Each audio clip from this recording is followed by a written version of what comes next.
하나님의 말씀은 시편 150편입니다. 할렐루야. 그의 성소에서 하나님을 찬양하며 그의 권능의 궁창에서 그를 찬양할지어다. 그의 능하신 행동을 찬양하며 그의 지극히 위대하심을 따라 찬양할지어다. 할렐루야. 나팔 소리로 찬양하며 비파와 수금으로 찬양할지어다. 소고치며 춤추어 찬양하며 현악과 퉁소로 찬양할지어다. 큰 소리 나는 제금으로 찬양하며 높은 소리 나는 제금으로 찬양할지어다. 호흡이 있는 자마다 여호와를 찬양할지어다. 할렐루야. 아멘. 우리가 주일 낮 시간에 예배에 대해서 그동안 시리즈로 쭉 살펴봤습니다. 오늘이 33번째 시간입니다. 제 설교에는 번호가 있어서 그래서 지난 33주 동안 예배에 대해서 쭉 살펴봤습니다. 정말 중요한 부분이었습니다. 이따도 말씀드리겠지만 여러분들이 필요하면 인터넷을 통해서 반복적으로 들으면서 예배에 대한 하나님의 기준 또 하나님의 길을 깨달아 그렇게 실제로 하나님 앞에 예배로 나아가서 하나님께 더 깊은 만남과 교제가 이루어지고 하나님을 더 깊이 예배하는 삶에서 자라나게 되시기를 주님의 이름으로 축원합니다. 다음 주일부터는 관계 중심 전도를 시리즈로 살펴보려고 합니다. 하나님께서 이렇게 몇 개월 전부터 그 부분을 집중적으로 저에게 이렇게 부담을 주시면서 또 우리 10시 매일의 예배와 배움의 시간에 기도하게 하시면서 이렇게 그 부분을 살펴보기 원하십니다. 하나님께서 우리에게 주신 관계들은 축복입니다.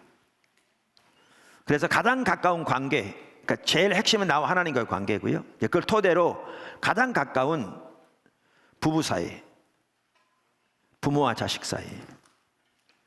이제 점점 이게 확대되어지면 더 관계들이 이렇게 확대되는데 하나하나가 축복인 거죠. 그래서 하나님께서 원하시는 것은 이 모든 관계 안에 하나님의 은혜와 생명이 넘치기를 원하십니다.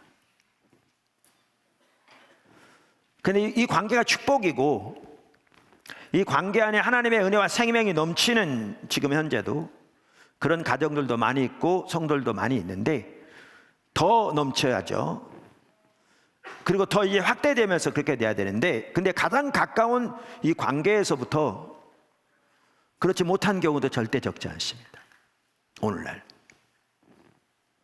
그럼 우리는 여기서 우리가 믿는 사람으로서 하나님과의 관계에서 우리가 올바로 세워져서 하나님으로 인하여 만족한 삶을 살 뿐만 아니라 이제 사랑으로 섬겨서 그 관계들 가운데 지금 말씀드린 대로 하나님의 은혜와 생명이 넘치는 자리로 세워지도록 우리가 섬김으로 나가야 합니다. 우리 모두가 적극적으로 코로나가 끝날 때까지 무작정 기다릴 것이 아니고요. 코로나 쉽게 끝날 것 같지 않습니다. 여러분 기억하십니까? 우리 몇 개월 전에 우리나라 지역 감염 며칠 동안 0명이었습니다.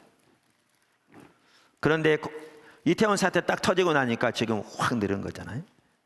지금 좀 잠잠합니다. 아무 때나 조심하지 않으면 지금 유럽 보십시오. 지금 미국 보십시오. 지금 세계 보십시오. 순식간에 다시 확산될 수 있습니다. 그래서 결국은 그 백신이 나오고 치료제가 나와서 백신이 나올 뿐만 아니라 세계 대부분의 인구가 다 백신으로 이렇게 주사를 맞은 그런 상황이 돼야 어느 정도 자유롭게 활동이 되겠죠. 물론 지금도 하지만 이제 제한이 많잖아요. 그러니까 어느 정도 제한 없이 예전처럼 할 수 있겠죠. 근데 그때가 빨라도 내년 연말은 될 겁니다. 왜냐하면 그 전에 백신이 나오고 그것이 이제 사람들이 주사를 맞기 시작해도 세계 인구의 대부분이 맞으려면 시간이 많이 걸리겠죠.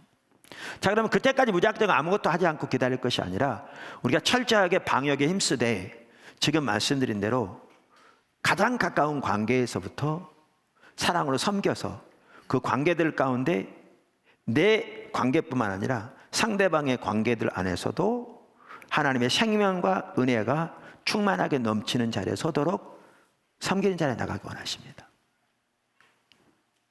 그를 우리 모두가 해야 합니다.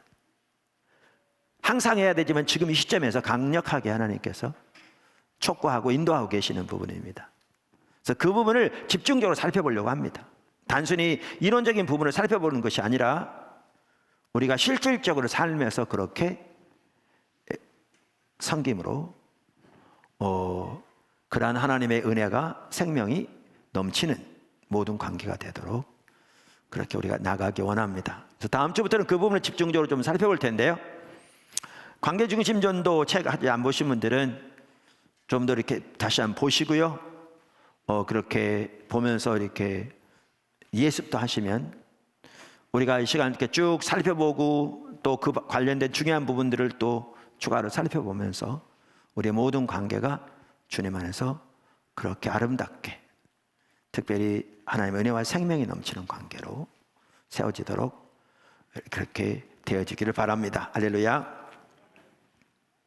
오늘은 이 예배의 마지막 시간입니다.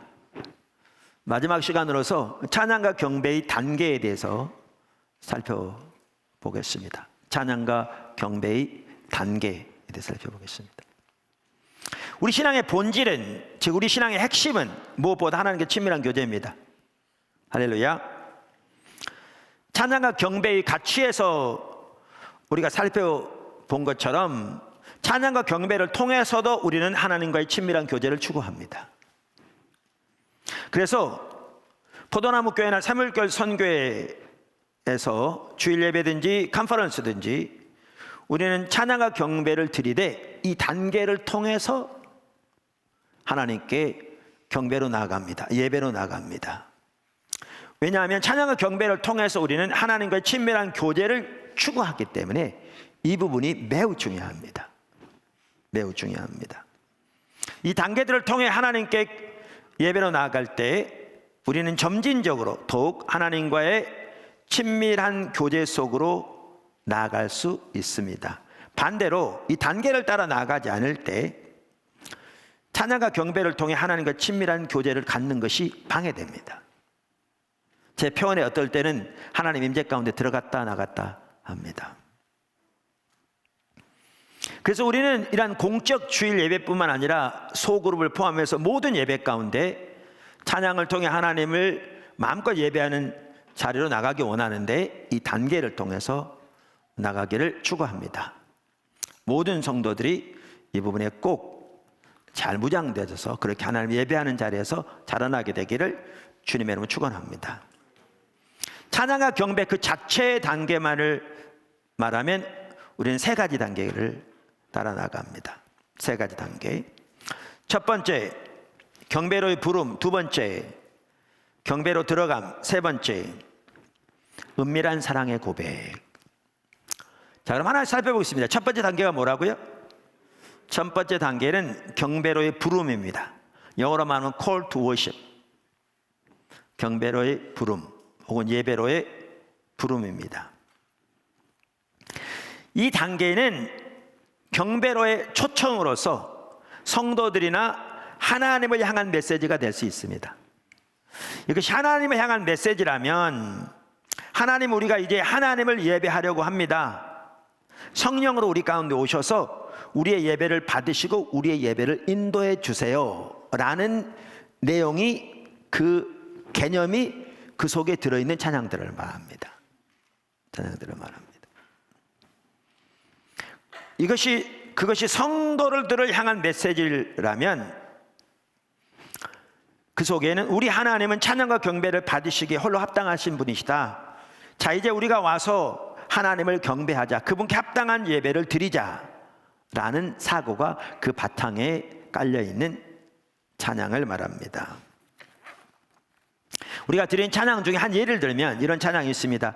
오라 지금은 경배할 때, 오라 지금은 찬양 드릴 때, 오라 있는 모습 그대로, 오라 너희 하나님 앞으로, 오라 그날은 모두가 다 주 고백하고 모두가 무릎 꿇리 주를 택하는 자에게 지금 큰 보화 넘치리. 이런 이제 찬양 드립니다. 자, 이 첫 번째 단계인 경배로의 부름을 위한 찬양곡 선택이 매우 중요합니다. 왜냐하면 이 첫 번째 찬양이 그날 우리가 하나님께 드리는 찬양의 전체 분위기, 영어로만 톤이라고 할 수 있습니다. 전체 분위기를 결정하기 때문에 그렇습니다. 예를 들면 첫 번째 찬양부터 우리가 흔히 말하는 축 처진 찬양으로 시작하면 그날 예배 분위기는 전체적으로 가라앉을 것입니다. 그것을 회복하려면 많은 시간이 필요할 뿐만 아니라 어쩌면 찬양과 경배가 끝날 때까지 전혀 회복되지 않을 수 있습니다. 우리는 이미 찬양과 경배가 우리가 어떻게 하나님께 드린 예배의 핵심인가는 지난 여러 시간 동안 지금은 살펴보았습니다.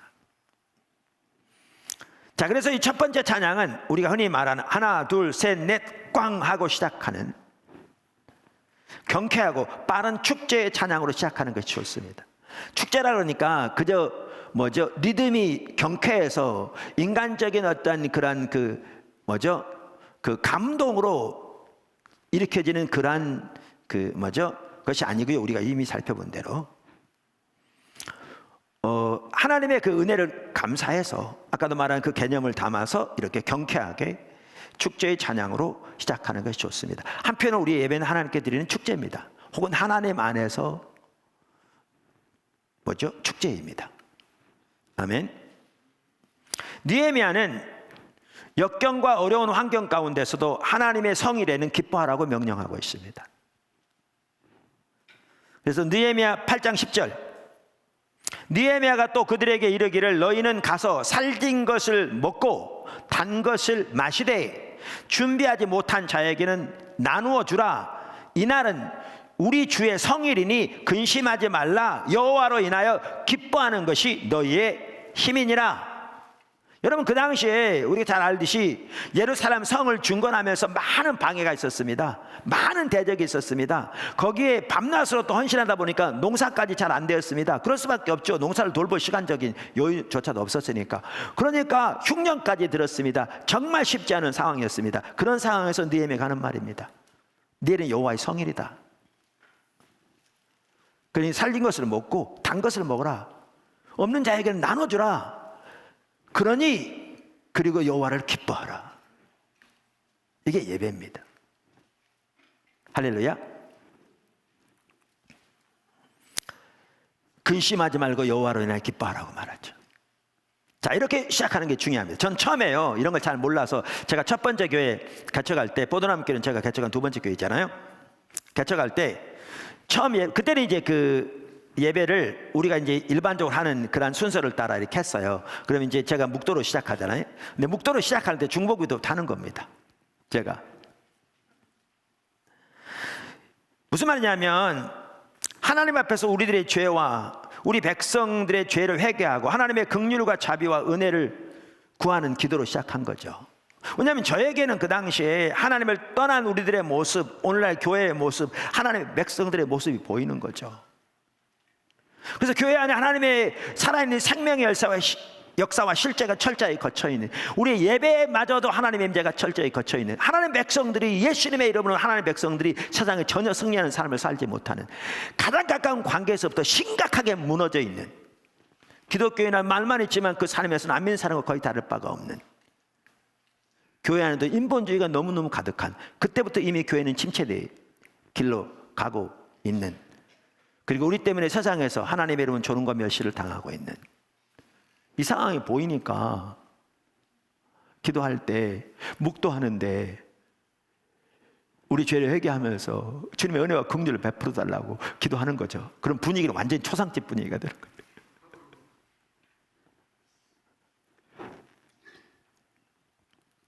그러니까 그 기도가 필요합니다. 다니엘과 같은 기도, 느헤미야와 같은 기도, 오늘날 절실하게 필요합니다. 모세와 같은 기도. 제가 선지자의 기도라는 책에 그런 부분을 잘 기록했잖아요. 필요합니다.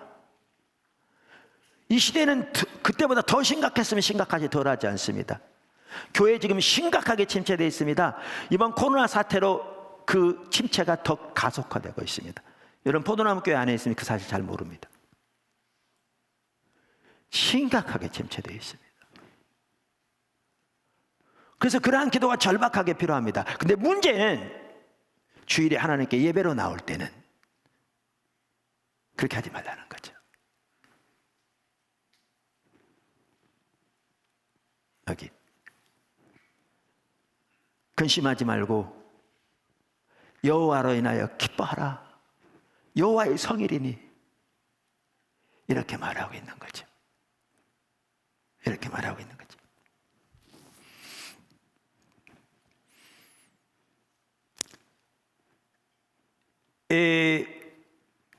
그래서 우리가 이렇게 첫 번째 찬양의 경우에는 그렇게 경쾌하고 빠른 축제의 찬양으로 시작하는 것이 좋습니다. 그런데 이 첫 번째 찬양도요, 사실은 예배 상황에 따라서 달라집니다.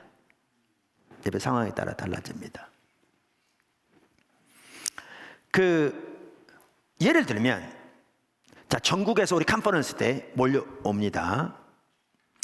그런데 지금은 이제 되게 우리가 잘 아는 분들이 많이 오지만, 자, 전혀 모르는 분들도 많이 왔다. 뿐만 아니라 서로도 잘 모릅니다. 또 그 중에 많은 분들은 찬양과 경배에 대한 이해도 없습니다. 자, 이럴 경우에 첫 번째 드려지는 찬양하고 3일이건 4일이건 하루 종일 주님을 찾고 예배하고 주의 말씀을 듣고 하나님 앞에서 회개하고 돌이키고 주님의 은혜를 구하면서 성도들이 하나님께 마음이 열려져 있고 주님의 은혜를 향한 갈망, 주님을 향한 갈망이 마음속에 넘치는 마지막 날 마지막 시간의 첫 번째 찬양하고는 완전히 다를 수 있는 거죠. 무슨 말인지 알죠? 첫 번째 찬양이라도 마지막 날 마지막 예배 같은 경우에는 경배로의 부름이 필요 없을 수 있습니다. 왜냐하면 성도들이 이미 다 준비되어 있는 거잖아요. 이미 하나님을 예배할 준비가 되어 있는 거죠. 오늘 2부 예배도 그랬습니다만은 요 근래는 1부 예배 참 하나님 함께 하십니다. 그러니까 똑같은 교회라도 1부 예배, 2부 예배가 다르거든요. 달라요. 그러니까 사람들이 다르고 인도자가 다르고 하여튼 설명할 수 없는 이유로 달라요. 1부 예배 더 하나님께 참 함께 하셨는데, 근데 2부 예배 첫 번째 찬양도 했지만 1부 예배 첫 번째 찬양이 제가 아까 말한 경배로의 부름의 이 내용을 담은 찬양은 아니었습니다. 그런데 우리 같은 경우에는 매일의 예배와 배움부터 시작해서 많은 성도들이 날마다 주님을 찾기를 추구하고 열망하고 삶 속에서 날마다 주님과 동행하는 삶을 살기를 갈망하고 또 나왔을 때도 이미 주님을 예배드리고자 하는 주님을 찬양하고자 하는 열망 준비되는 가운데 주님을 사모함으로 나와 있으니까 아까 그러한 내용의 찬양이 아니더라도 충분히 주님 앞에 바로 더 깊이 나갈 수 있는 준비가 되어지는 거죠.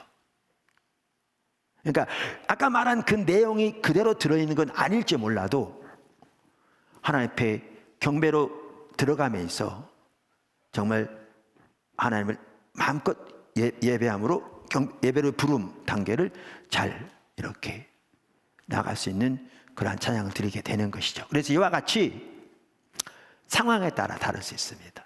이 개념은 그렇대. 제가 매일의 예배와 배움 시간 이렇게 말씀드렸는데요. 우리가 2월에 시작했잖아요. 코로나 때문에 모이는 것이 제한되니까 제가 딱 무슨 생각이 드냐면 우리 매일 인터넷으로 예배를 드리자. 이게 잘 생각했던 게 어디서 딱 떠올랐냐면요. 우리 성교원이 있거든요. 포도나무 성교원. 거기에 어린아이들은 엄마들이 같이 와야 합니다.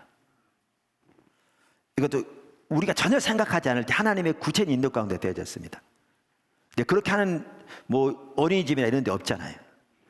근데 하나님의 인도 가운데 되어졌는데 하다 보니까 정말 놀라운 교육입니다. 거기서 매일 하나님께 찬양과 경배를 드리되 우리가 여태까지 살펴본 그 내용으로 하나님의 예배함으로 나가니까 누가 제일 먼저 변하냐면 엄마들이 변합니다. 왜냐하면 매일 주님을 예배하면서 거기서 하나님과 교제 가운데서 주님을 더 깊이 알게 될 뿐만 주님의 은혜를 깨닫게 되고 주님 안에 자신의 삶이 보여지고 현실이 보여지고 그러니까 거기서 회개가 일어나고 돌이켜지고 그러니까 아이들이 변하는 거죠. 우리 성교원에요. 쉽게 세상적으로 말하면 자폐 아이들도 여러 명 있었는데 여러 명? 서너 명이면 여러 명이죠. 그 아이 중에 대다수는 거의 정상으로 다 회복됐습니다. 아마 후천성 같습니다. 은혜가 함께 하시니까. 근데 그런 일이 있었거든요. 그러면서 제가 그게 딱 생각나면서, 그래, 우리가 못 모이니까 그럼 인터넷에서 모이자. 어차피 성령님은 같이 계신데. 그분은. 그래서 매일의 예배와 배움의 시간이 시작된 겁니다. 매일 10시에. 근데 처음 일주요, 절대 쉽지 않았습니다. 찬양 인도자 인도하는 걸 옆에 봐도 알겠고요. 제가 딱 기도하러 딱 서면, 우리는 눈에 보이지 않지만 성령 안에서 영적인 교감이 있잖아요. 이렇게 흩어져 있지만. 쉬웠겠어요? 왜냐하면 각자가 집중적으로 계속 주님을 찾아왔던 것도 아니고, 지금 새로운 환경 가운데서 지금 인터넷을 통해서 주님을 예배하려고 하는데, 하나님과 관계에서부터 마음의 자세부터 여러 가지 면에서 마음이 모아지지 않고 신경이 분산되어 있으니까 정말 힘든 거죠. 근데 지속적으로 매일 예배를 드리고 나누고 기도하면서 1주가 지나고 2주째 되면서 바뀌기 시작하더라고요. 그래서 2주가 지나고 3주째부터는요, 벌써 하나님이 함께 하신 게 느껴지더라고요. 정말 놀라웠게. 이때부터. 그러면서 이제 하나님이 함께 하시는 간증이 여기저기 들려오기 시작한 겁니다. 국내, 국외에서 심지어. 적지 않은 분들이 코로나가 없었으면 어떡할 뻔했나 막 이런 얘기들도 하고, 저도 안식월 기관에는 이제 그 반대편에 앉아서 그렇게 할 때 같이 저는 참여하는 자리에 앉아서 주님 예배에도 정말 하나님이 함께 하신 걸 느끼겠고, 그러면서 오늘까지 정말 귀하게 함께하고 계시거든요. 보세요. 똑같이 모였어도요, 환경에 따라, 모인 사람들의 자세에 따라, 그때 그 여건에 따라 예배가 드려지는 게 다른 거죠. 다른 거죠. 그래서 이와 같이 첫 번째 단계는 경배로의 부름인데, 그런 개념을 그 속에 담고 있는데, 그 찬양의 선택은 그 당시에 그런 예배의 상황에 따라서 이렇게 서로 다를 수 있다, 이렇게 볼 수 있습니다. 사실 조금 아까도 말씀드렸습니다마는 주일 예배만 하더라도요, 성도들이 주중에 어떻게 사느냐에 따라서 주일 예배의 성패가 달라집니다. 결정됩니다. 무슨 얘기냐면, 성도들이 주중에 아까 말씀드린 대로 정말 주님을 사모하고 찾고 주님과 동행하기 열망하고, 내 관계의 동심원 안에서 또한 이 나라 열방 가운데 하나님이 하고 계신 일들을 위해 기도하고 뜻이 이루어지도록, 나에게 주어진 여건 가운데서 또 하나님의 보이신 대로 힘을 다해 동참하면서 주님을 더 알기를 추구하고 열망하는 삶을 살면, 그리고 주일날 교회에 나올 때도 정말 하나님을 갈망하고 하나님을 사모해서 그분께 예배드리는 게 기쁨이어서 주님의 얼굴을 구하여 나오면 그 예배 정말 하나님이 함께 하시죠. 그럴 때는 찬양팀도 쉽습니다. 왜냐하면 벌써 하나님을 사모하고 열망하는 마음들이 모아지니까요. 찬양팀들은 그냥 하기만 하고 그냥 잘 됩니다. 근데 반면에 주중에 살아갈 때 하나님을 전혀 의식하지도 않고 하나님의 백성들인데도 살고, 하나님에 대한 어떤 갈망도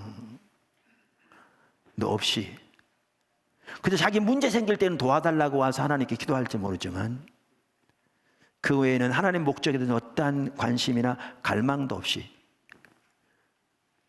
종교적인 의무로서, 기본적인 의무라도 해야 된다는 인식으로 주일날 교회에는 왔는데, 아까도 말한 대로 하나님은 그분 자신을 알기를 추구하는 갈망이나 그분의 뜻을 알아 그 가운데 함께하고자 하는 열망조차 없는 그런 성도들이 모여있는, 거기다가 찬양과 경배에 대한 성경적인 이해와 가치는 전혀 깨닫지 못하는 그런 사람들이 모이는 예배라면요, 그 예배 정말 힘들거려요.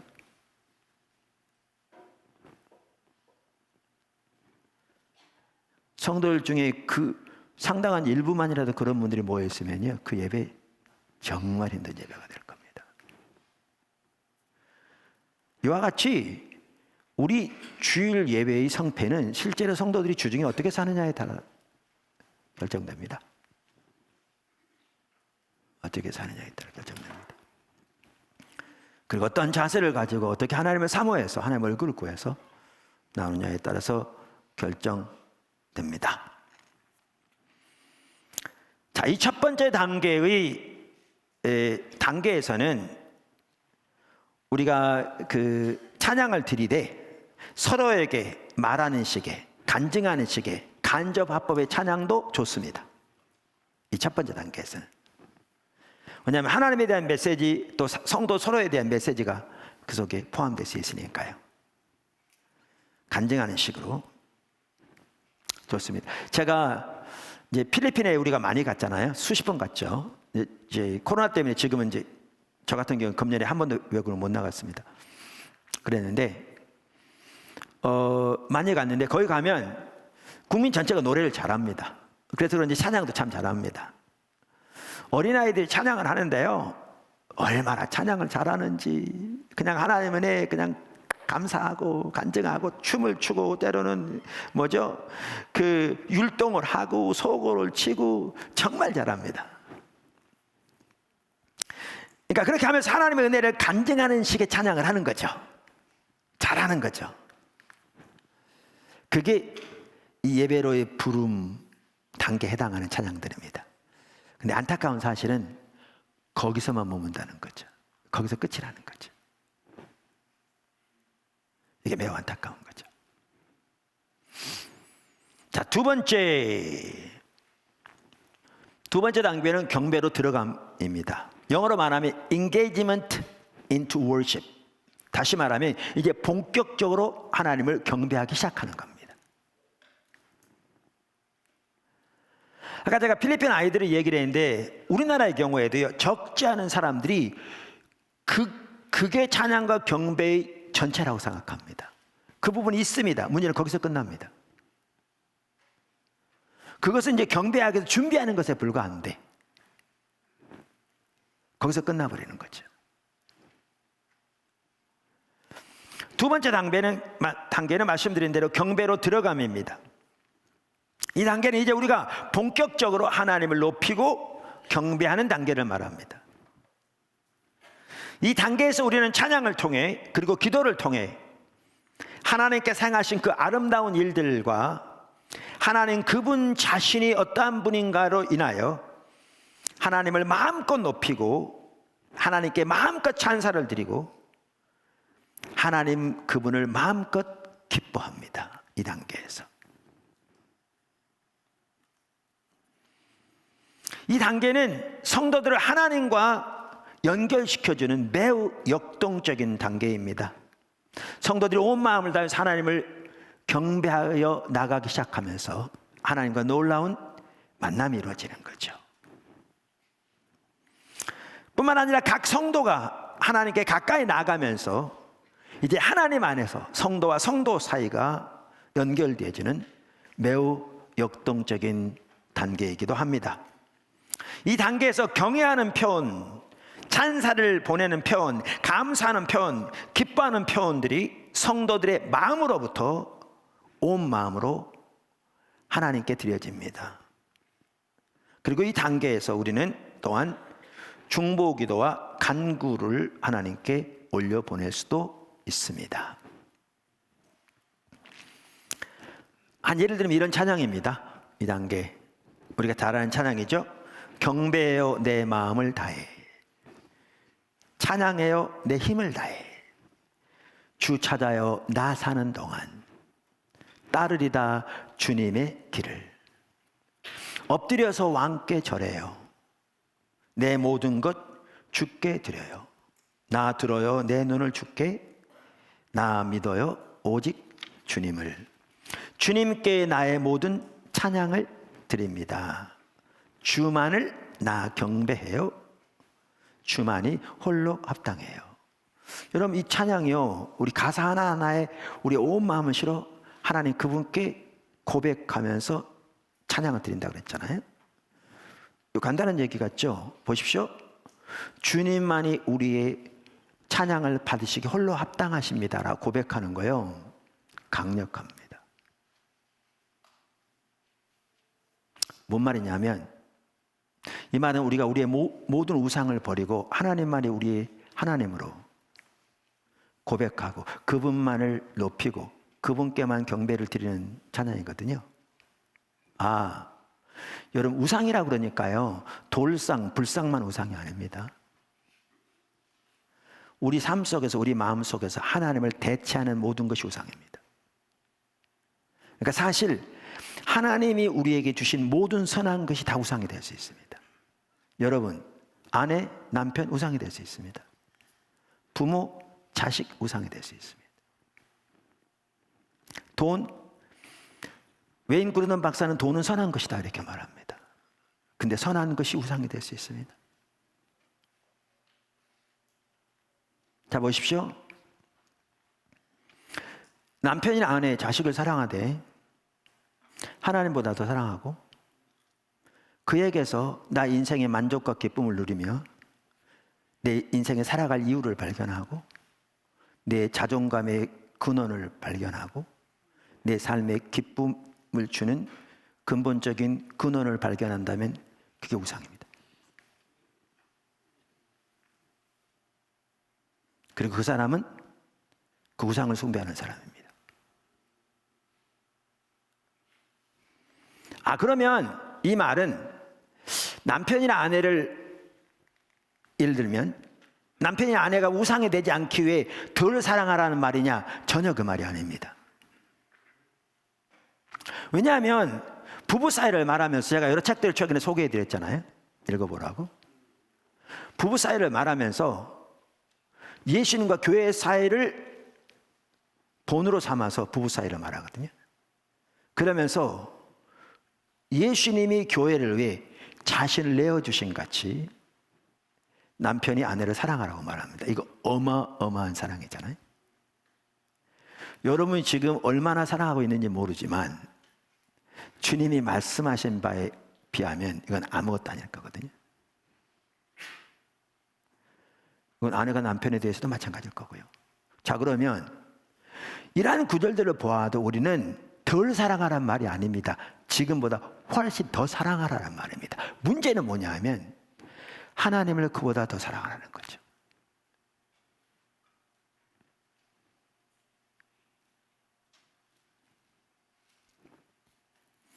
예수님께서 많은 사람들이 예수님을 따를 때 누구든지 내 제자가 되려면 그러면서 그 중에 하나가 뭐냐면 가장 가까운 가족을 나열합니다. 부모, 자식, 남편, 아내, 형제. 그러면서 가장 가까운 가족들, 그들을 미워하지 않으면 내게 합당치 않다 이렇게 말합니다. 근데 여러 번 말씀드린 대로 이 말은 문자 그대로 미워하란 말이 아닙니다. 왜냐하면 성경 전체를 봐야 되는데 지금 설명한 구절들만 보더라도 전혀 그 말이 아니죠. 그리고 예수님이 이 말씀 하셨는데 이 비슷한 말씀이 다른 복음서에도 나옵니다.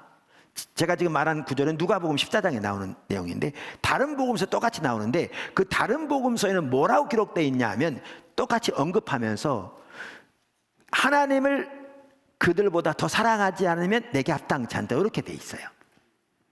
그러니까 이 말은 미워하란 말이 아니라 하나님을 그보다 훨씬 더 많이, 그러니까 우리가 하나님을 사랑하는 것과 가장 가까운 가족을 사랑하는 것을 비교해 보면 가장 가까운 가족을 사랑하는 것이 미움이 될 만큼 하나님을 우선적으로 사랑하라는 거예요.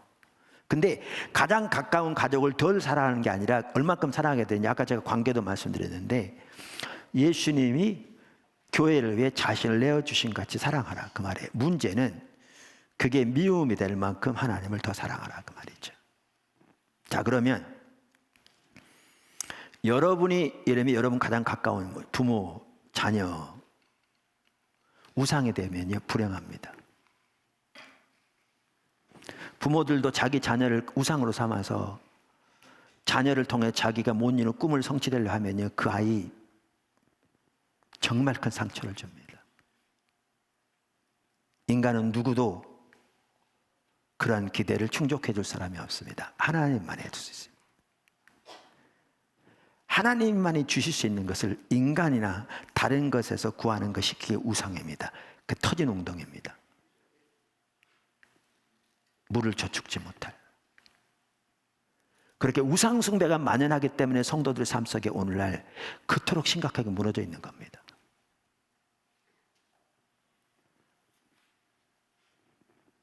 자기 자신이 우상이고 자기 명예가 우상이고 세상의 지위가 우상이고 돈이 우상이고 인기가 우상이고 등등. 그 삶은 불행한 삶입니다. 자기에게도 불행할 뿐만 아니고요 상대방에게도 불행한 삶입니다. 자, 돌아와서 이 간단한 내용 같지만 주님께 나의 모든 찬양을 드립니다. 주만을 나 경배해요. 주만이 홀로 합당해요. 여러분, 이 말이요, 내가 진정으로 그렇게 살기를 열망하고 진정으로 그렇게 살기를 갈망하면서 그 신앙을 담아서 하나님께 또박또박 이렇게 고백하고 예배하는 거요, 엄청난 내용입니다. 그게 예배입니다. 찬송하면 사람들이 말씀은 중요하지만 찬송은 부정이라 생각하니까 뭐 찬송 가지고 교회에서 뭐 설교하냐 이렇게 생각할 수 있어요. 정말 어리석은 것이죠. 우리가 이미 살펴본 대로. 이게 예배입니다. 자, 그러면서 아까 보십시오. 뭐라고 말하고 있는지. 경배해요. 내 마음을 다해. 찬양해요. 내 힘을 다해. 주 찾아요. 나 사는 동안. 따르리다 주님의 길을. 엎드려서 왕께 절해요. 내 모든 것 주께 드려요. 나 들어요. 내 눈을 주께. 나 믿어요. 오직 주님을. 보십시오. 이 찬양 하나만 하더라도요, 그렇게 하나님께 우리의 온 삶과 마음으로 예배를 드리는 것, 이게 본격적으로 경배하기 시작하는 겁니다. 경배로 들어감. 경배로 들어감. 하나님께 예배로 드리는 거지요. 사실 이 단계에서 우리가 하나님께 우리의 모든 초점을 맞추고 우리의 마음에서부터 이렇게 하나님을 마음껏 높이고 그분이 행하신 그 아름다운 일들을 인하여 감사를 드리고 찬사를 드리고 하나님 그분으로 인하여 기뻐하며 마음껏 높이면 하나님의 성령께서 예배 가운데 오셔서 운행하기 시작하십니다. 인도하기 시작하십니다. 대부분의 경우에. 우리는 그렇게 안 하셔도 우리는 당연히 예배하지만 그분이 오셔서 우리 가운데 임재하시고 우리를 만나주시고 우리를 만져주시고 우리 예배 인도하시길 기뻐하십니다. 저는 개인적으로요, 찬양 경배를 인도하기를 되게 좋아합니다. 왜냐하면 하나님 참 함께 하세요. 정말 저한테는 좋은 시간이에요. 지금은 이제 많은 팀들이 있고 또 제가 이 부분을 다 할 수도 없고 그래서 제가 직접 인도하는 경우가 많지 않습니다만은 초기에는 제가 거의 다 했죠. 지금도 화요 모임 처음 할 때 생각납니다. 하루에 3번씩 모였거든요. 처음에 제가 하루에 3번 다 화요일마다 찬양 인도하고 설교하고 기도 사역 인도하고 3번 다. 그리고 끝나면 바로 갔느냐, 또 목사님들 오신 분들이 상담하고 그럼 12시까지 앉아 상담하고 그랬어요. 그때는 그게 가능했나 봐요. 젊어서. 그렇게 하고요, 문도 제가 잠그고 가요. 누가 그때까지 남아서 하겠어요. 저하고 제 아내는 남아있지. 잠그고. 그래서 하나님께서 감사라 그런 마음을 늘 주셔서 문을 늘 잠그면서 지금도 기억이 나요. 감사합니다. 그리고 이렇게 이 손가락을 여기다 대면 뜨끈뜨끈했어요.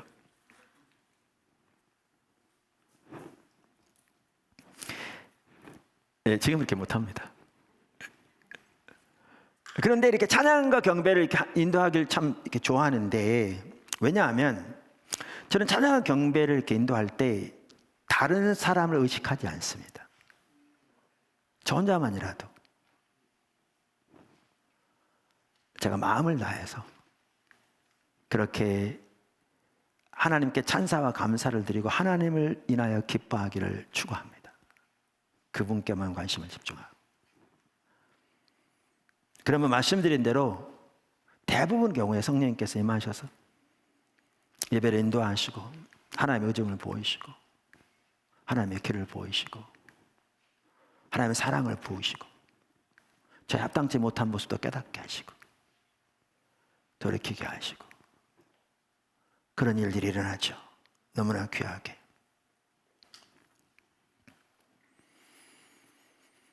근데 저는 여기에서 이 두 번째 단계에서 꼭 이 부분이 더 있기를 간절히 이렇게 기대합니다. 저는 그렇게 저 개인이 이렇게 하나님 예배 드릴 때 특별히 예배 인도할 때 꼭 그 부분을 이렇게 하기를 추구하고요. 그게 뭐냐 하면 또 이렇게 우리 팀들이 예배를 인도할 때도 꼭 이 부분이 되어지기를 저는 이렇게 원합니다. 근데 그렇게 못하는 경우가 많습니다. 실제로. 그게 뭐냐면 우리가 예배의 요소 두 가지 있다고 그랬잖아요. 예배의 요소는 두 가지입니다. 크게 찬양과 경배도 예배의 핵심이기 때문에 요소가 두 가지가 있습니다. 이건 성격이 명확합니다. 자, 두 가지가 뭐냐면 하나가 뭐라고 했죠? 찬사. 그러니까 찬사는 하나님께서 우리 행하신 그 아름다운 일들을 인하여 하나님께 찬사를 드리는 거죠. 그러니까 아름다운 일들 중에 하나가 하나님께서 우리를 창조하신 거잖아요. 하나님의 뭐죠? 형상으로. 오늘 아이 처음 교회 나와서 우리 축복이 줬습니다만 하나님께서 만세전부터 예비하신 가운데 보내신 거거든요. 성경에 보면. 그리고 하나님의 선한 일을 위하여 예비하시고 하나님의 형상으로 이 땅에 보내신 거거든요.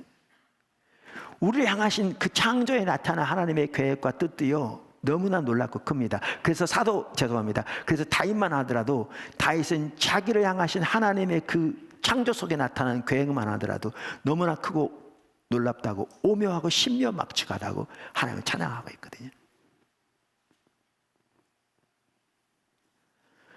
우리를 구원하신 하나님이네 말할 것도 없죠. 뿐만 아니라 날마다 우리의 삶 속에 함께 하신 그 하나님의 은혜, 때로는 우리 눈에 보기에 나쁘게 보이는 것마저도 합력할 선을 이루시는 하나님의 그 은혜, 정말 감사하죠. 그래서 하나님께서 그 행하신 그 아름다운 일들에 인하여 하나님께 찬사를 드리고 감사를 드리는 게 예배의 핵심입니다. 그 찬양 경배 핵심이기도 하고. 근데 이거 말고 또 있다고 그랬죠. 하나가 이게 한 가지 요소라면 단 하나가 뭐라고 그랬죠? 기뻐함이라고 그랬잖아요. 기뻐함. 에이든 토저 목사님도 규장에서 번역된 예배냐 쇼냐라는 책에 예배에 대해 다루면서 잘못하면 쇼가 될 수 있다는 거예요. 오늘날 예배가 공연이 될 수 있다는 거죠. 엔터테인먼트가 될 수 있다는 거예요. 하나님께서는 예배가 아니고. 이 부분은 이미 살펴봤고요. 자, 그런데 거기에서 그 조지 왓슨 박사의 말을 인용해요. 그 책에서. 그러면서 우리 이미 이제 살펴봤던 부분이죠. 그 예배의 성격 말하면서 찬양의 성격. 근데 조지 왓슨 박사는 예배를 저는 두 가지 요소라고 표현하는데 그분은 두 가지 레벨로 말해요. 쉽게 말하면 두 가지 수준으로 말해요. 두 가지 수준. 그러면서 두 가지를 뭐라고 하냐면 하나는 감사, 영어로 gratitude. 제가 말하는 찬사가 그분은 감사라고 그러는 거예요. 두 번째, 기뻐하는 것이라고 말하는데 이거를 그분은 뭐라고 표현하냐면 탁월함이라고 표현해요. 영어로 excellence. 탁월함이라고 표현하면서 많은 사람들이 감사의 토저 목사님 얘기는 감사의 수준을 벗어나서 탁월함의 수준으로 나가지 못한다는 거예요. 이게 수준으로 표현한다니까요. 그러면서 이렇게 얘기해요. 대부분의 사람들은 감사의 수준을 넘어가지 못하고 있다. 하나님의 탁월함, 곧 하나님의 모든 하나님 되심을 인하여 하나님의 초월적이고 내재하시는 영광으로 인하여 For His transcendent and immanent glory로 인하여 하나님을 예배하는 사람들이 거의 없다 이렇게 말하는 거죠. 근데 사실 오늘날이요, 이게 아까 제가 필리핀 얘기를 죄송한데 물론 거기도 잘하는 사람 많아요. 이제 제가 본 많은 경우에 그렇다 그 얘기죠. 근데 우리나라도 그 뭐만 아니고요. 우리나라 실제 찬양과 경배를 많이 하는 경우에서도 아까 말한 간증하는 식의 예배로 부름 수준에서 멈추는 경우가 너무너무 많고요. 예배로 본격적으로 들어가서 하나님을 예배하되 감사의 수준에서도 하나님을 진정으로 예배하지 못한 경우가 너무 많고요. 더 나아가 에이든 토저 목사님이 말한 탁월함의 수준, 제가 말하는 기뻐함의 수준, 그분은 수준이라고 말하는데 여기에 나가지 못한 경우가 절대로 적지 않아요. 무슨 말이냐면 하나님의 하나님 되심이라요. 그분의 신실하심.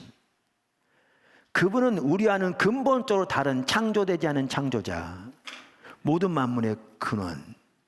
그러면서 우리와는 근본적으로 구별된 그 거룩하신 분, 그런 의미에서 그분은 초월적인 하나님이시잖아요. 근데 그 하나님의 아들이 이 땅에 인간으로 오실 뿐만 아니라 우리 안에 성령으로 오시는, 내재하시는 임마누엘 하나님이시잖아요. 이 어마어마한 영광, 그 하나님의 영광으로 인하여 마음껏 그분을 높이고 그분을 기뻐하는 이 찬양에 이르지 못한 거죠. 이 예배에 이르지 못한 거죠. 이게 경배로에 들어간 거기에서요, 정말 저는 중요한 부분이라 생각하거든요. 이렇게 하나님 예배하는 것이 핵심적인 부분인 거죠. 핵심적인 부분이죠. 오늘 우리가 한 예를 들어 두 번째 찬양, 오늘 2부 예배 때 드렸는데, 나 주를 경외하며 주 보좌 앞에 나 엎드려요. 그러니까 단순히 노래하는 게 그게 아니라 하나님의 영광을 바라보면서 나 주를 경외하며 그분의 그 영광으로 인하여 감탄하며 감격하는, 그러면 동시에 거기에 두려움의 요소도 전혀 없지 않은, 그러나 무서움이 아닌 경외함으로 엎드리는. 저는 그러니까 우리가 이렇게 찬양할 때 인도자부터 시작해서 모두가 그냥 함부로 하기를 원치 않은 거예요. 그냥 노래만 하는 게 아니라 우리는 그렇게 하고 있지는 않습니다만은, 정말 그 하나님의 영광을 바라보면서 우리의 수준에 살지 몰라도 정말 하나님을 경외함으로 여기 말한 것처럼 주님의 보좌 앞에 엎드려요. 놀라운 주 능력, 놀라우신 거룩함, 주님만 나의 왕 되세요. 주님은 존귀하신 주. You are worthy of all my praise. 그러니까 당신은 나의 모든 찬양과 경배를 받기에 홀로 합당하신 분이다. 그분이 하나님이시기, 그 영광으로 인하여 주님은 합당하십니다. 이 말이요, 정말 귀한 말이죠. 주님은 존귀하신 분, 내 모든 삶 주께 드려요. 이런 찬양입니다. 저는 한편으로는 이런 찬양이 우리 가운데 참 부족해요. 제가 어떨 때는 정말 주님의 그 영광, 그 아름다움이나 마음껏 높이고 찬양을 드리고 싶은데 그걸 말로 표현할 게 없어요.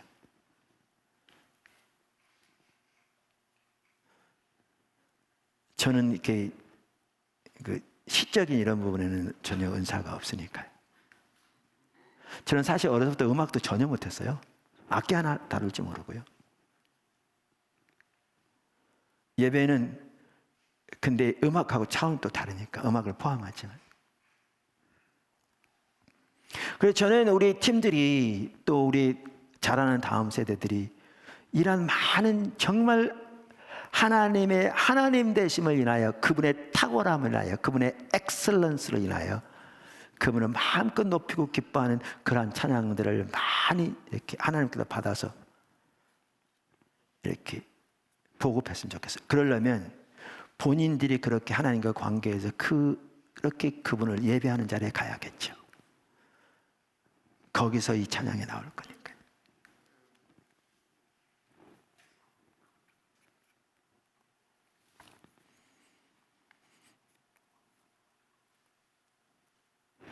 이와 같이 이렇게 경배에 들어가면 그렇게 하나님 본격적으로 예배 드리기를 시작하는 단계인데요.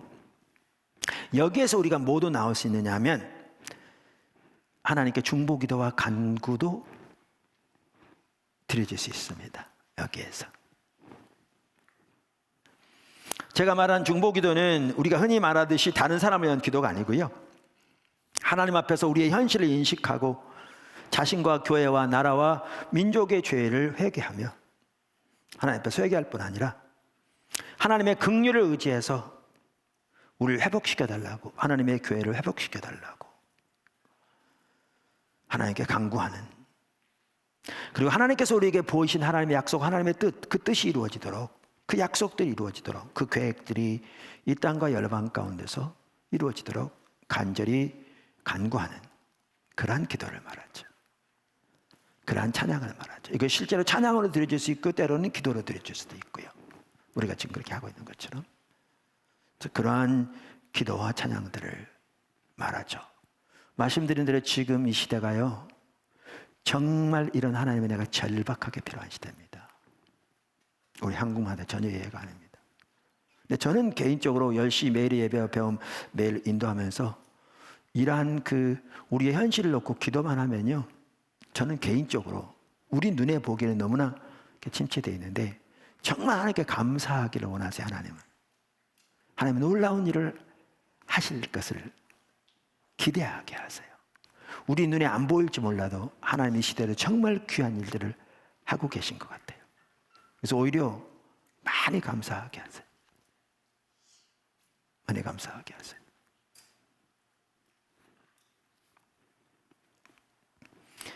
엘리야 시대에 엘리야 눈에 보기에 자기만 남았다고 말할 만큼 영적으로 침체되어 있었거든요. 근데 하나님은 바알에게 무릎 꿇지 않은 엘리야가 알지 못하는 3,000명을 숨겨놨다고 하셨거든요. 우리가 정말 심각한 교회가 침체된 건 분명한 사실입니다. 주변을 보십시오. 정말 심각합니다.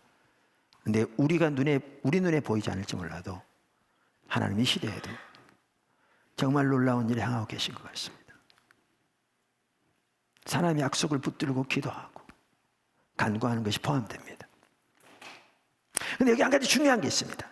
그게 뭐냐면 이 기도들이 우리 개인의 목적을 위한 게 아니잖아요. 정말 하나님의 뜻을 위한 기도고 하나님의 교회를 위한 기도고 하나님의 목적을 위한 기도일지라도 여기 중요한 게 뭐냐면요, 먼저 아까도 말씀드린 것처럼 하나님께 마음껏 찬사를 드리고 하나님 그분으로 인한 마음껏 기뻐하는 그 예배 다음에 나와야 합니다. 이게 중요합니다.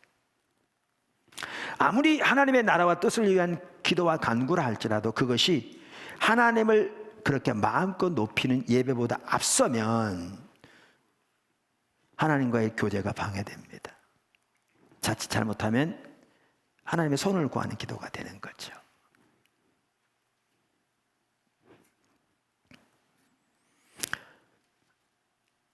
그러니까 체험을 많이 강조하는 건 옳지 않습니다. 근데 성경의 말씀을 우리는 삶을 통해 경험하는 것이 우리의 신앙이니까 하나님께 삶에 주신 은혜들을 나누는 것은 그렇게 나쁜 건 아니죠. 근데 그런 차원에서만 들으시면 좋을 것 같습니다.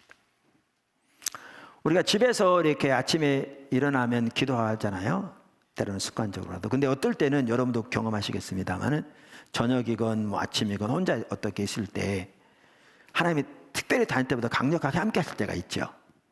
여러분도 설명할 수 없는 이유로 우리가 특별히 잘한 것도 아닌데 우리 잘해서 하나님이 함께 하신 게 아니잖아요. 전적인 은혜로 십자가의 공로로 함께 하시잖아요. 우리가 하나님의 얼굴을 구하는 것은 필수지만 근데 어떨 때 하나님 특별히 함께 하실 때가 있어요. 하나님 참 놀라운 은혜로 함께 하시고. 근데 어떨 때는요, 그럴 때 제가 이제 딱 손을 내밉니다. 하나님 이거 해주세요. 좋은 기회다 싶어가지고 손을 내밉니다. 근데 목회자들 일반적으로 그렇지만 제가 하나님께 구할게요. 저 자신과 가정을 위해서 구할 게 별로 없습니다. 왜냐하면 거의 대부분은 제가 구하기 전에 이미 하나님 다 채우시고요. 이 많은 교회가 이 정도 성장했으니까 그 얘기 아닙니다. 교회가 개척교회일 수도 마찬가지입니다. 마찬가지입니다. 채우시고요. 또 어떤 부분은 구하기 전에 채운 부분이 아니라도 기도함으로 또 나가면 하나님께 채우시고 하기 때문에 제가 하나님께 이렇게 딱 내밀 것이 제 개인과 우리 가정의 일에 대한 것은 거의 없습니다. 주로 뭐에 대해서 얘기하느냐, 하나님이 행하고 계신 이 시대에 일들 중에 중요한 일들, 지금 기도학교만 하다 기도할 내용이 매우 중요한 부분들이 있거든요. 예를 들면 학교 부지 구입 정말 중요한 부분들이 있거든요. 자, 그러면 이제 그런 부분들인 거죠. 자, 그러면 이렇게 하나님의 일해 가신 귀한 일들을 인해서 이렇게 딱 내밀어요. 근데 제 경험에는 그런 임재가 딱 거치는 것 같아요. 주님 아신다는 거죠. 다 알아요. 주님 우리와 사무 보기 전에 교제하기 원하시는 거예요. 우리 예배를 받으시기 원하시는 거죠. 우리 사랑의 고백을 듣기 원하시는 거고, 하나님의 사랑을 우리에게 보이시기 원하시고, 하나님의 마음을 알리시기 원하시고, 우리로부터 마음껏 찬사, 감사, 주님을 기뻐하는 예배를 받으시기 원하신 거죠. 그리고 당연히 이 구할 차례도 있어요. 하나님 뜻을 위한 기도 또 중요해요. 근데 하나님이 먼저 예배를 받으시고 우리와 교제하기 원하시고 우리에게 하나님의 사랑을 보이시기 원하시는 거죠. 그래서 좋았다가 싹 내밀면 이제 거쳐요. 그럼 이제 곧바로 회개해요. 이렇게.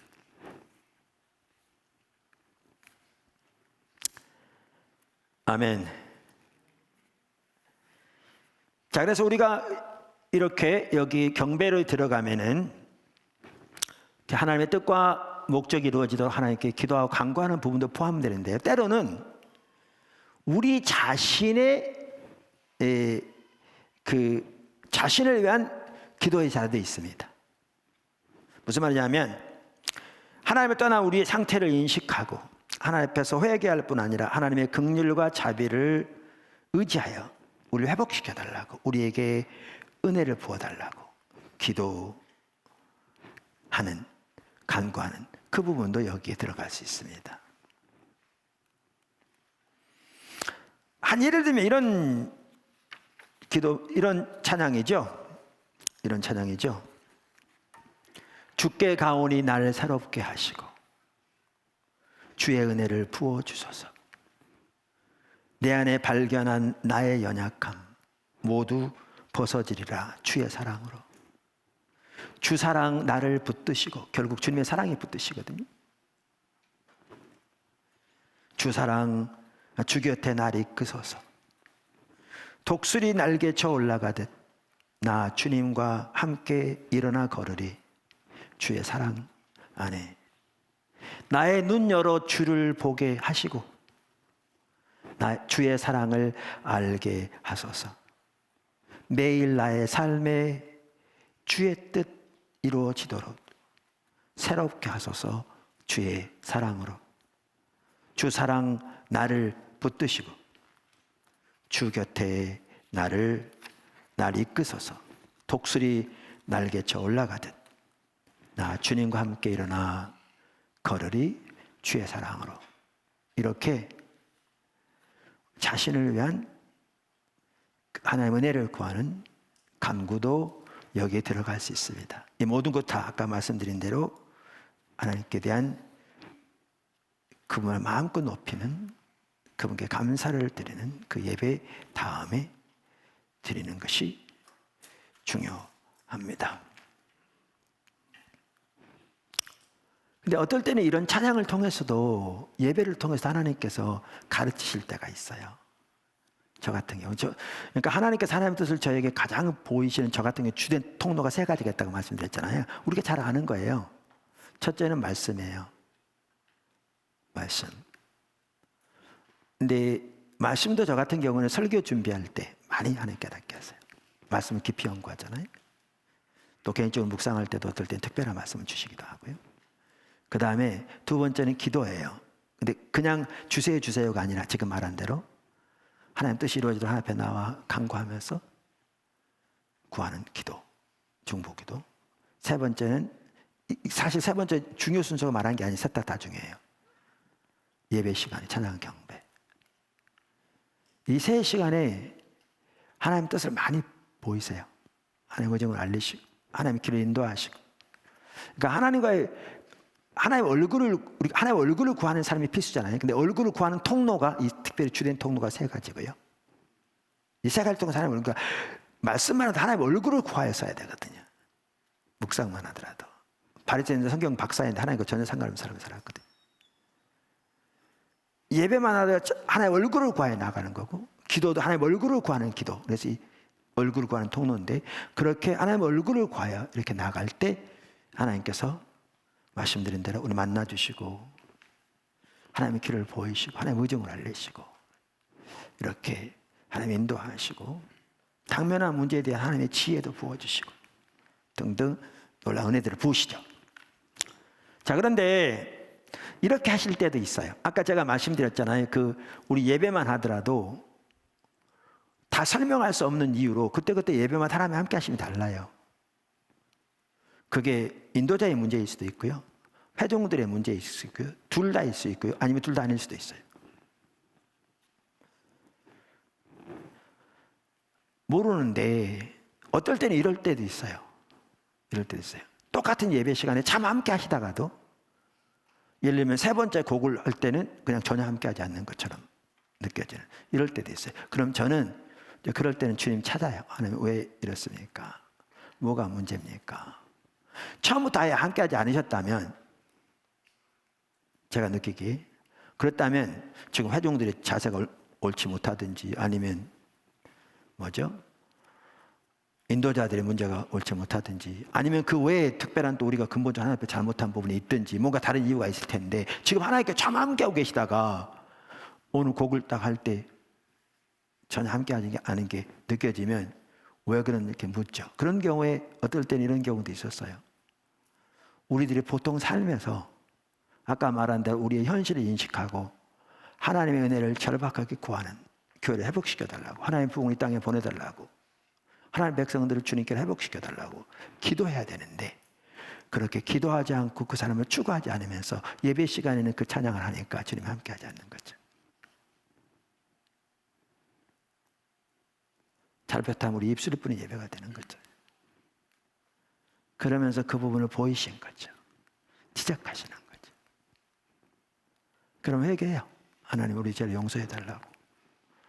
우리가 보통 때도 그렇게 주님을 찾고 주님께 기도하고 주님의 뜻이 이루어지도록 주 앞에 간구하는 삶을 살게 해달라고. 그렇게 다양한 방법으로 인도하시기도 합니다. 자, 이 두 번째 단계는 이와 같이 경배로 들어감인데 본격적으로 하나님을 경배하는 단계인데 이 단계부터는 매우 중요한 게 뭐냐면 직접 합법의 찬양이 중요해요. 그러니까 사람들에게 간증하는 식의 하자, 하세, 했네 이런 차원이 아니라 하나님 그분께 그분을 바라보면서 그분께 감사드리고 찬사를 드리고 그분을 기뻐하는 직접적으로 그분께 고백하는 주님 감사해요 경배해요 아까 말한 찬양 쭉 제가 가사를 읽었던 것처럼 그렇게 직접적으로 하나님께 경배와 찬사와 감사를 드리고 하나님을 기뻐하고 높이는 그 우리의 고백을 직접적으로 드리는 직접 합법의 찬양이 매우 중요합니다. 여기서 교제가 이루어지거든요. 하나님과의. 늘 말씀드린 대로 우리 육의 눈에는 안 보이지만 영의 눈으로 그분을 바라보고 인식하면서 마음에서부터 가사 하나하나에 아까 우리가 살펴본 그런 찬양을 하더라도 또박또박 실어서 그분께 그렇게 고백하고 감사를 드리고 높이고 우리의 신앙을 그분께 고백하며 찬양을 드릴 때 놀라운 교제가 이루어지는 거죠. 아까 주만을 나 경배해요 그 찬양 경배해요 내 마음을 다해 그 찬양 하더라도 제가 설명드린 그러한 자세와 가치를 가지고 여러분들이 온 마음으로 하나님 그분께 그 찬양을 드렸다고 생각해 보십시오. 얼마나 놀라운 교제가 될 것인지 하나님 정말 기뻐하실 겁니다. 그리고 그것은 입술로만 되어지는 것이 아니고 마음의 자세도 관련되고 그렇게 살지 못하면 회개가 같이 일어나면서 일어날 일이고 그렇게 살길 때 열망하는 열망과 더불어 드려지는 예배가 될 것이고 진심에서 나오는 주님의 은혜를 구하면서 드려진 예배가 될 텐데 얼마나 주님이 기뻐하시겠나 그 말이죠. 그 주님과의 교제가 이루어지죠. 주님과의 만남이 이루어지죠. 그런데 이 두 번째 단계에서 이렇게 찬양을 드려야 되는데 경배를 들어가야 되는데 간접합법, 간증하는 식으로 돼버리면요 이게 하나님께 온전히 예배를 드리는 게 방해되는 거죠. 그러니까 제가 아까 들어갔다 나갔다 한단 말이 뭐냐 하면 우리는 오늘날 이게 성경에 나와 있지 않다고 그랬잖아요. 우리의 신앙을 하나님께 친밀한 교제로 분명히 성경에 볼 수 있고 그러니까 찬양과 경배만 들어도 하나님께 친밀한 교제로 나아가는 이 목표를 가지고 있는데 그렇다면 이게 너무나 중요한 거죠. 자, 그러면 이게 왜 중요하냐 보십시오. 아까 경배요 그 찬양 그렇게 제가 설명을 드렸는데 여러분 주일날 왔습니다. 평소 때 성도들이 주님을 추구하며 그렇게 살지도 않아요. 잘. 아까 예배만 하더라도 그저 종교적인 의무하고 왔다는 인식이 많아요. 성도들이. 물론 포도함교는 안 그렇습니다만 예를 들어 그리고 올 때에도 분주했어요. 어떤 분은 차에서 부부간에 싸우고 늦는다고 해서 왔어요. 자, 그래서 와서 딱 앉았는데 첫 곡으로 이 찬양을 들어요. 그럼 이게 마음을 다한 예배가 되겠습니까? 절대 될 리가 없죠. 제가 설명한 대로 예배가 되겠냐고요. 그게 될 수가 없죠. 가사는 따라할지 몰라도 전혀 그 예배는 될 수가 없죠.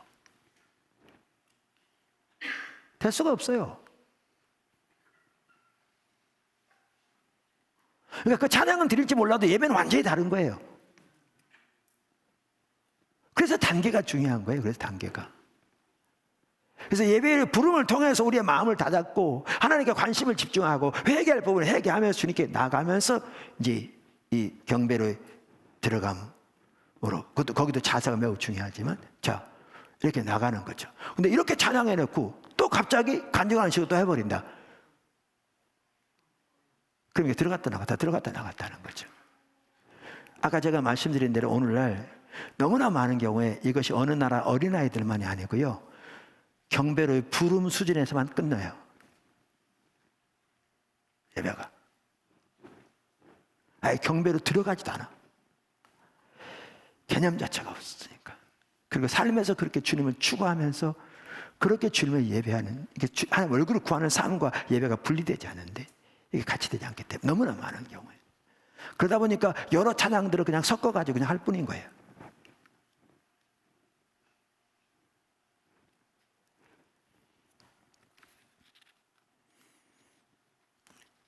그래서 이 두 번째부터는 직접 합법의 찬양이 중요합니다. 자, 세 번째 단계.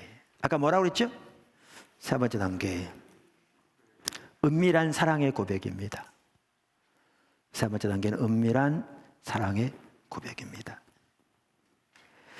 경배로 들어감의 단계에서 우리가 하나님을 더욱 깊이 경배하면 할수록 우리의 마음은 뜨거워질 겁니다. 왜냐하면 하나님의 사랑이 우리의 마음에 부음받기도 하고, 우리 향한 하나님의 은혜가 깨달아지기도 하고, 우리는 신실하지 못한데 하나님은 여전히 신실하신 것이 깨달아지기도 하고, 우리의 환경 가운데, 삶 가운데 베푸신 은혜, 지금도 하고 계신 은혜들이 얼마나 크고 놀라운지가 보여지기도 하고 등등 여러 가지로 인해서 우리의 마음과 가슴이 뜨거워지기도 할 겁니다. 또 주님을 더 사랑하고 알기를 원하고 주님을 더 갈망하기를 원하는 갈망과 열정도 마음에 부어지게 될 것입니다. 그 갈망이. 또한 하나님의 임재 가운데 있는 것이 우리에게 기쁨과 안식을 주고 자유함을 주기도 할 겁니다. 그러면 우리는 이러한 경배를 통해서 하나님과 연합함을 느끼고, 더 나아가 하나님 안에서 성도들 사이에도 연합함을 느끼게 될 것입니다. 이러한 하나님의 사랑으로 인해서 하나님의 은혜에 감사해서 어떤 사람들의 눈에는 눈물도 흐르게 될 것이고요, 감격의 눈물도 흐르게 될 것입니다. 그런데 이제 이 모든 것들은 우리를 하나님께 대한 친밀한 사랑의 고백으로 인도할 겁니다. 이게 세 번째 단계입니다. 우리는 오직 하나님만을 알고 하나님만을 사랑하기를 원하게 되고, 그 열망과 사랑을 우리 마음속 깊은 곳에서부터 하나님께 고백하게 되는 것이지요. 그것이 은밀한 사랑의 고백의 단계입니다. 은밀한 사랑의 고백의 단계입니다. 예를 들면 이런 찬양들입니다. 사랑의 노래 드려요 나의 구주 예수님께, 주 행하신 일 감사해요 내 사랑하는 귀하신 예수, 난 기뻐요 주가 날 부르사 주의 소유 삼으심을, 주님의 사랑의 품에, 주님의 사랑의 품에 있기 원해요 주님 곁에 날 붙드소서. 저는 어떨 땐 이런 찬양 막 부르고 싶더라고요. 원래 영어 가사는 more라는 가사인데 더 그 말이죠. 그러니까 이 찬양의 가사가 시적이라서 처음 이렇게 하는 분들은 이렇게 이게 좀 덜 와닿아요. 근데 저는 어떨 때는 이 찬양을 정말 마음껏 하나님께 외치고 싶어요. 산소보다도 그 찬양인데요.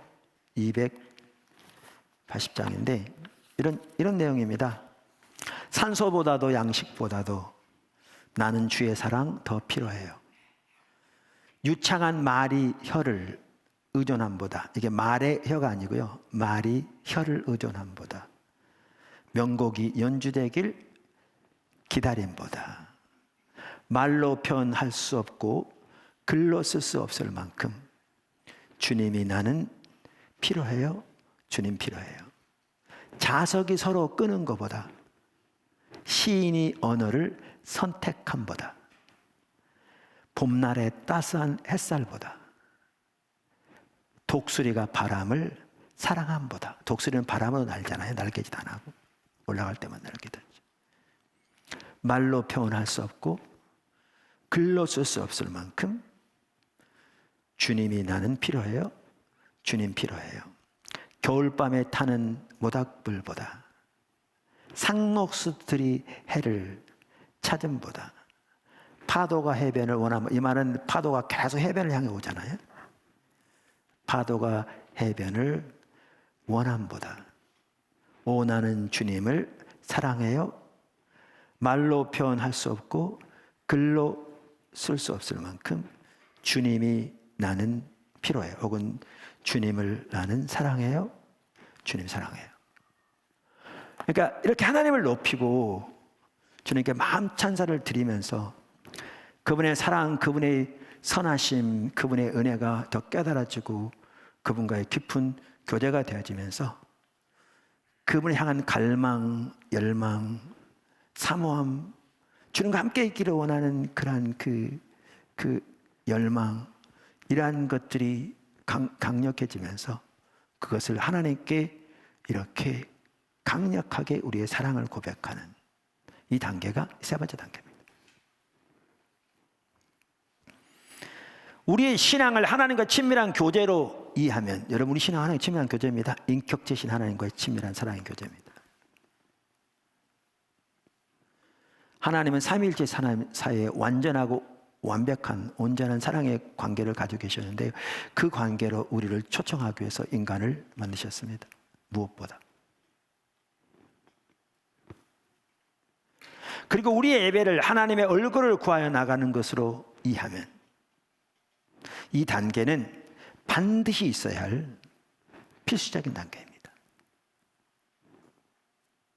그냥 단계적으로 곡만 넣는다는 게 아니라 이렇게 주 앞에 예배를 나가야 한다 그 말이죠.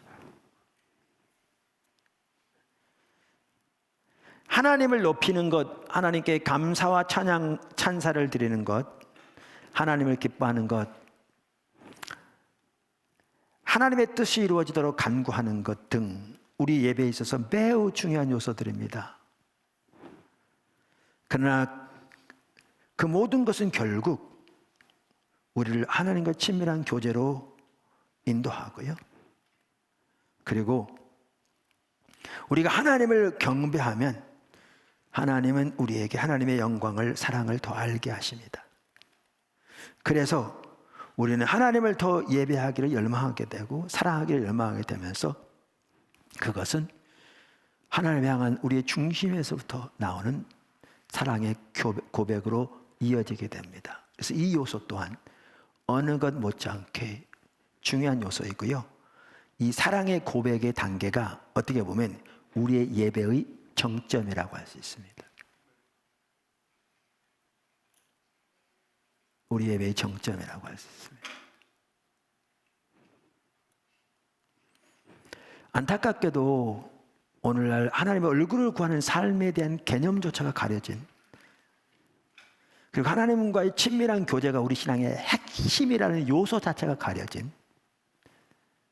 그래서 예배만 하더라도 몇 가지 종교적인 의식하는 것으로 잘못 이해된, 그리고 그것을 세상의 자기 목적을 위한 것을, 목적을 하나님께 얻어내기 위한 것으로 왜곡된, 그러니까 신앙이 그렇게 타락하니까 예배도 하나님 앞에 공을 쌓는 식의 말은 믿음으로 말미암아 의를 얘기하지만 하나님의 은혜를 받고자 하는 공을 쌓는 종교적인 의식과 행위로 전락해버린 이 시대다 보니까 너무나 성경적인 핵심적인 이 중요한 요소마저 완전히 가려져 버린 거죠.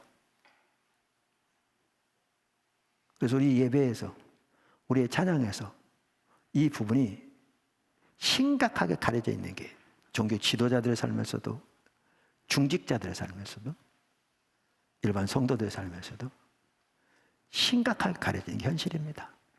그러니까 아까도 말한 대로 경배를 부르면서 끝나버린다니까요.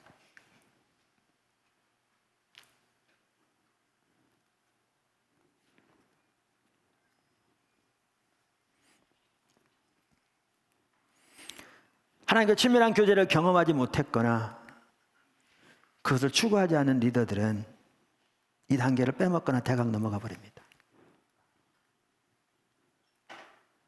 하나님은 무엇보다 우리를 사랑하시고요, 우리의 사랑을 받기를 원하십니다.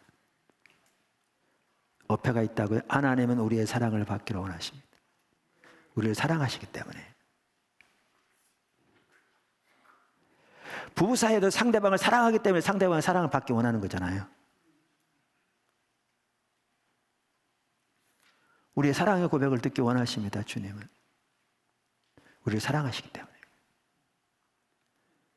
우리는 성경에 나오는 시편들에서, 아가서 등에서 하나님의 그러한 모습을 얼마든지 찾아볼 수 있습니다.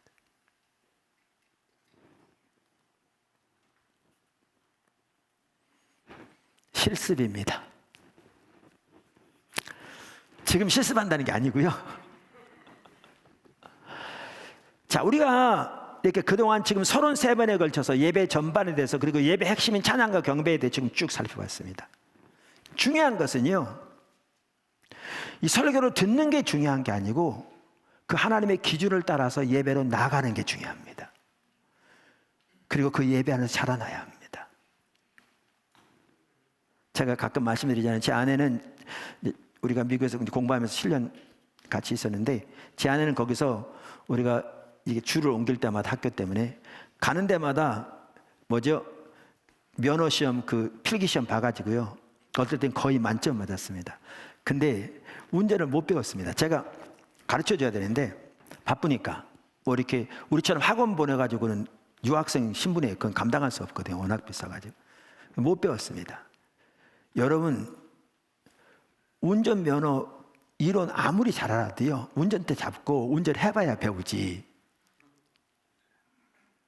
안 하면 못 배웁니다. 여러분, 찬양 예배만 하더라도 아무리 설교를 반복적으로 수십 번 들어도 실제로 그 성경적인 가치를 따라 하나님께 예배로 나가 예배로 자라나지 않으면 예배 못 자랍니다. 그래서 실습으로 나가야 합니다. 예배를 실제로 그렇게 나가야 합니다. 제가 가끔 말씀드리잖아요. 그 오래전 얘기입니다. 이사야 62 기도실에 제가 기도하러 이렇게 들어갔는데, 그때 우리 부목사님 중에 한 분이 인도하고 계시더라고요. 근데 지금 찬양 경배 단계를 우리 나눴잖아요. 전혀 그렇게 안 하는 거예요. 그러니까 예배가 제대로 안 드려지는 거죠. 그러니까 내가 막 화가 나더라고요. 아니, 일반 성도가 그랬으면 인내라도 할 텐데, 아니 스텝이, 부목사님이 지금 이 설교를 한두 번 들은 것도 아니고 많은 사람이 얘기가 귀에 딱쟁이 듣도록 수십 번 들었을 텐데 그대로 안 하는 거죠. 여러분, 실제로 안다는 말은 성경에서 경험적으로 아는 걸 말합니다. 실제로 살아야 거기에서 실제적인 지식을 가질 수 있습니다.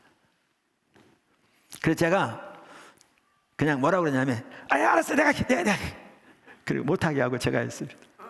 좀 저는 성질이 그런 데가 있습니다.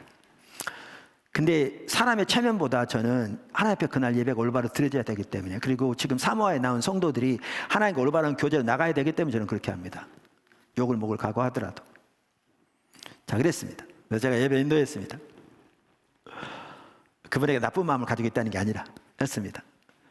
그분의 얘기를 몇 개월 전에 들었습니다. 이게 오래전 얘기인데 그분 입장의 얘기를 몇 개월 전에 만나가지고 들었습니다. 그래서 그분이 거기 앉아있는데 같이 충격을 받은 거예요. 심하게. 왜냐하면 자기가 찬양을 인도할 때는 전혀 안 그러더니 제가 바로 인도하기 시작하니까 하나님 매우 함께 하실 뿐만 아니라 성도들이 막 울기도 하고 받기더래요. 그걸 보고 이제 충격을 받은 거죠. 뭐가 잘못됐는지, 자기는 왜 그러는지. 그래서 2시간 제가 인도할 동안에 같이 있을 뿐만 아니고요, 2시간 더 앉아 있었대요. 하나님 앞에서 고민하면서.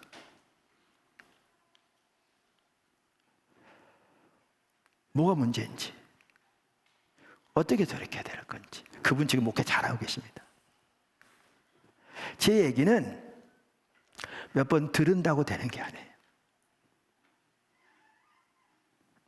우리 모두는 배운 대로 실질적으로 그렇게 주님을 예배하여 자라나야 합니다. 필요하면 반복적으로 설교 듣고.